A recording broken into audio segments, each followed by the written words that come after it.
The security guard's voice cut through the museum like a blade. "Hey! Get your filthy hands off that aircraft!" Every head in the Smithsonian's Air and Space Museum turned. Children stopped mid-sentence. Parents froze with their phones half raised. The morning crowd of tourists formed a perfect circle around the scene unfolding near the P-51 Mustang display. An elderly man in a threadbare jacket stood with his weathered palm pressed against the propeller blade. His fingers traced the metal like he was reading Braille. His eyes were closed. He didn't move. "Sir, I'm talking to you." The guard's shoes squeaked against the polished floor as he marched over. His hand rested on his radio. "Step away from the exhibit immediately!" The old man's eyes opened slowly. They were the color of storm clouds.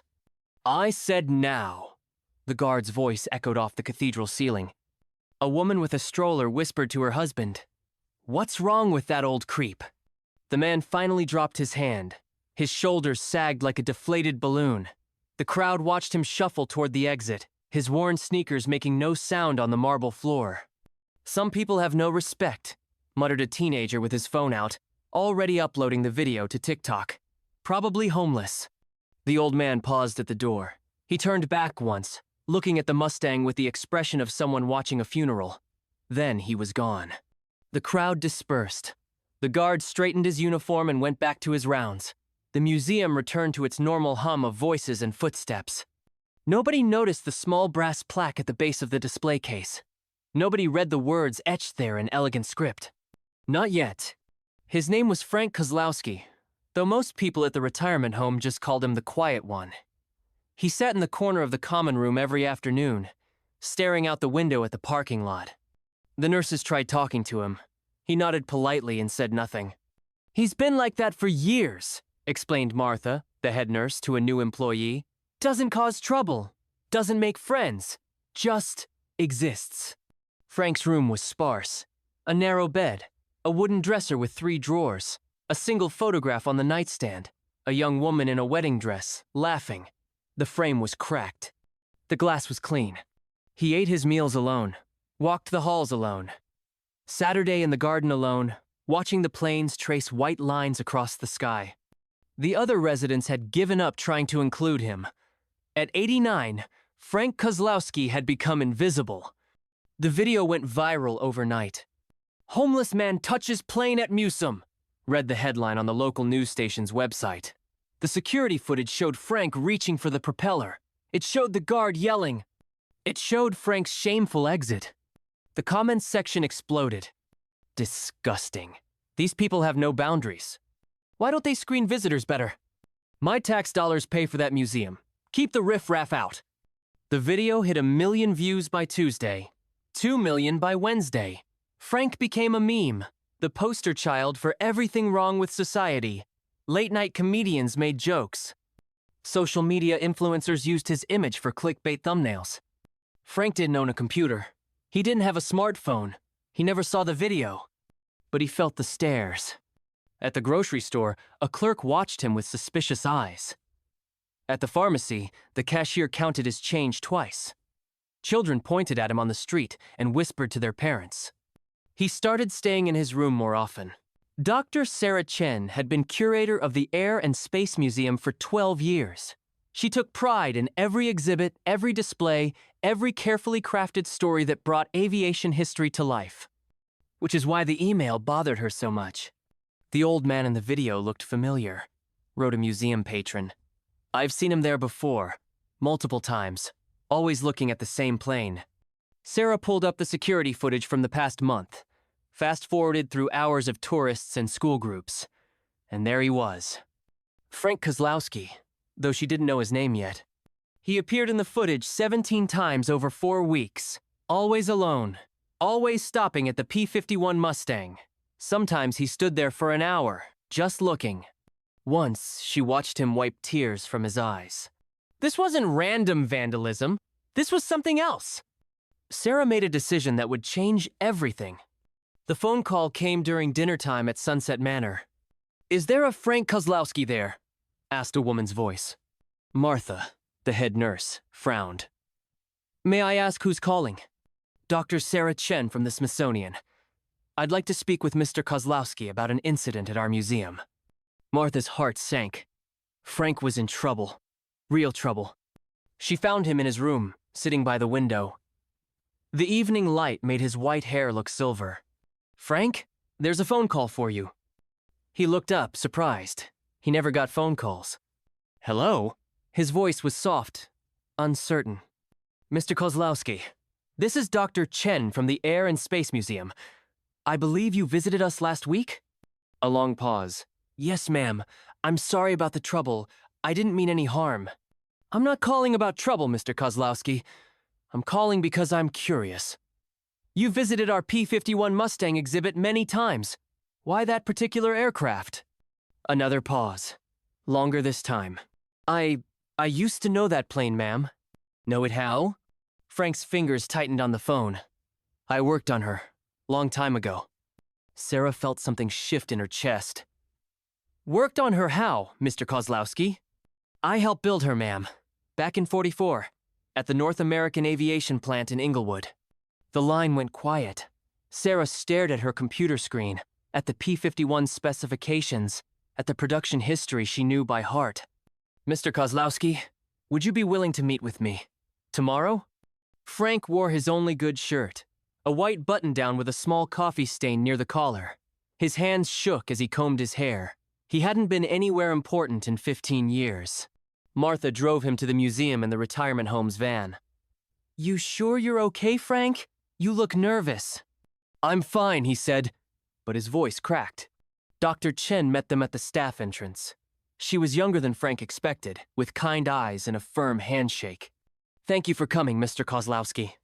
She led him through hallways he'd never seen, past offices and storage rooms, to a conference room with a long table and fluorescent lights. "Please, have a seat." She placed a thick folder on the table. "I've been researching our P-51 since we spoke.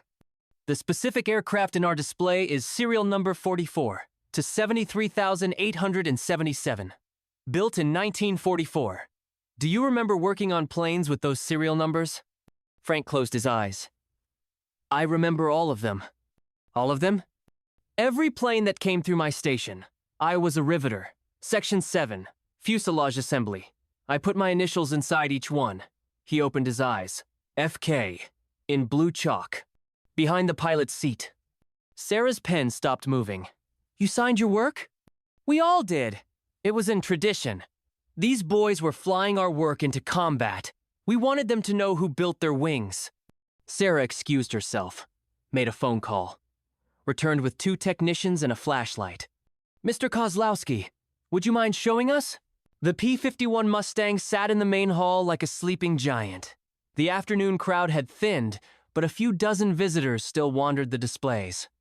Frank approached the aircraft slowly. His steps were different now.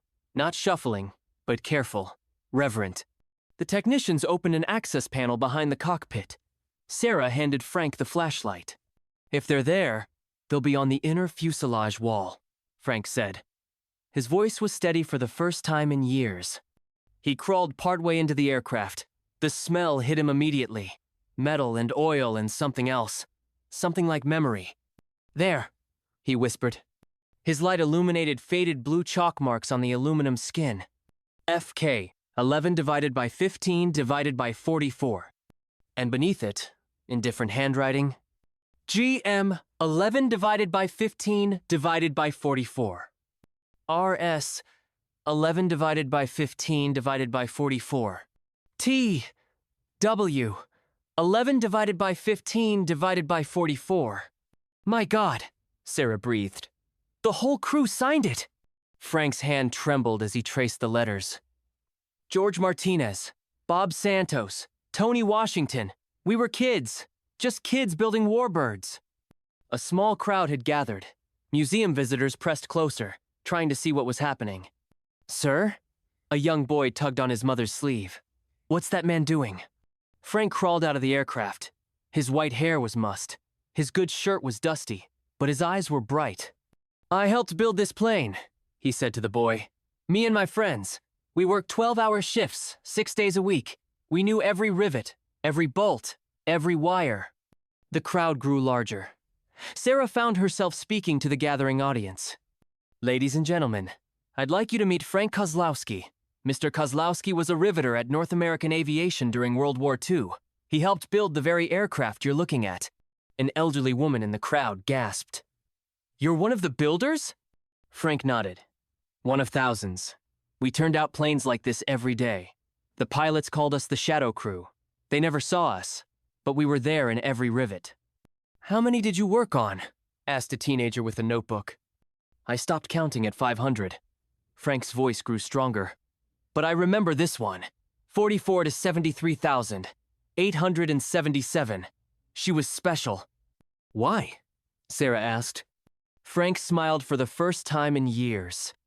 Because she came back. The crowd fell silent. Most of the planes we built we never saw again. They went overseas and that was it. But this girl, she flew 47 combat missions and came home. Her pilot was a kid from Ohio named Jimmy Morrison. He wrote to the factory after the war. Said his plane saved his life a dozen times. Frank reached into his jacket pocket and pulled out a folded piece of paper, yellowed with age. He sent this to all of us. I've carried it for 80 years. Sarah took the letter with trembling hands. She read it aloud. Dear friends at North American Aviation, I don't know your names, but I know your work. My P-51 brought me through the war and back to my wife and daughter. Every morning I walked around her, checking your rivets, your welds, your attention to detail. You built her with love, and love brought me home. I wish I could shake every one of your hands. With deepest gratitude, Lieutenant James Morrison, 8th Air Force. The crowd erupted in applause. Someone was crying. The teenager with the notebook was writing furiously. Frank stood straighter than he had in years. The second video went viral even faster than the first. But this time, the comments were different. This man is a hero. We owe him everything. He helped win the war. Someone needs to apologize to this gentleman. The original security guard, Marcus Williams, saw the new footage at home that evening. He watched Frank crawl inside the aircraft, watched him point to his initials, watched the crowd applaud. Marcus sat in his kitchen for a long time, staring at his phone. Then he drove to the museum. Frank was in the gift shop with Dr. Chen, looking at a book about P-51 Mustangs when Marcus found him. Excuse me, sir. Frank looked up. Recognition dawned slowly. I'm Marcus Williams. I'm the security guard who yelled at you last week. The gift shop grew quiet. Other customers turned to watch. I came to apologize, Marcus continued. I was wrong. I'm sorry. Frank studied the younger man's face, saw the genuine remorse there. You were doing your job, Frank said simply. No, sir. I was being disrespectful. To you and to what you represent. Marcus's voice cracked. My grandfather fought in World War II. He flew planes like this one. Planes you built. Frank extended his hand. What was his name? Robert Williams. He was with the Tuskegee Airmen. Frank's eyes widened. The Red Tails? I built planes for those boys. They were the best pilots in the war. Marcus shook Frank's hand with both of his own. Thank you, sir, for everything. The ceremony was held on a Thursday morning in November. The museum closed to regular visitors for the event. Frank sat in the front row, wearing a new suit donated by a veterans organization. Beside him sat Martha from the nursing home, beaming with pride. The secretary of the Smithsonian spoke first. Today we honor not just Frank Kozlowski, but all the men and women who built the arsenal of democracy. They worked in factories across America, turning raw materials into the machines that won a war. Dr. Chen unveiled a new plaque next to the P-51 display. This aircraft was built by the skilled hands of American workers, including Frank Kozlowski, riveter, who signed his work in blue chalk on the 15th of November, 1944. His craftsmanship helped bring Lieutenant James Morrison safely home from 47 combat missions. The crowd applauded. Frank wiped his eyes. But the real surprise came next. An elderly woman approached the podium, helped by a younger man. My name is Susan Morrison Clark, she said. My father was Lieutenant James Morrison. He flew this plane in the war. Frank's breath caught. My father passed away 10 years ago, but he never forgot the people who built his aircraft. He always said his plane had a soul, and that soul was the love of the people who made her. She walked to Frank's chair and knelt beside him. On behalf of my father, and all the pilots who flew planes you built, thank you. She pressed something into his hand. A small metal object, warm from her palm. Frank looked down. It was a miniature P-51 Mustang engraved with the words, "To the Shadow Crew, you gave us wings." The museum erupted in the longest standing ovation in its history. Frank Kozlowski lived for 3 more years after that day. He became a regular volunteer at the museum, giving tours to school children and sharing his stories with anyone who would listen. He never sat alone in the common room again. The retirement home created a display case with his photographs, his tools, and Lieutenant Morrison's letter. Visitors came from around the world to meet him. When Frank passed away peacefully in his sleep at age 92, the funeral was held at the museum. The P-51 Mustang was draped in American flags. A flyover of vintage aircraft honored his memory. Dr. Chen gave the eulogy. Frank Kozlowski taught us that heroes don't always wear uniforms. Sometimes they wear work clothes and carry lunch pails. Sometimes they sign their names in blue chalk where no one will see, because the work itself is what matters. She paused, looking at the packed auditorium. But most importantly, Frank taught us to look closer, to see past the surface, to remember that behind every great achievement are countless quiet hands and hearts. The P-51 Mustang Street ill sits in the museum today. The new plaque tells Frank's story. But if you know where to look, if you have a flashlight and permission from the staff, you can still see the blue chalk signatures inside the fuselage. FK 11 divided by 15 divided by 44. And next to it, added just before Frank's passing, new letters in fresh blue chalk. Thank you, Frank, the museum staff. The old man who was once yelled at for touching a plane had finally come home. And his plane, their plane, stands as a monument not just to victory in war, but to the dignity of work, the power of memory, and the truth that heroes often hide in plain sight, waiting for someone to see them clearly. The shadows have names, the names have stories, and every story matters.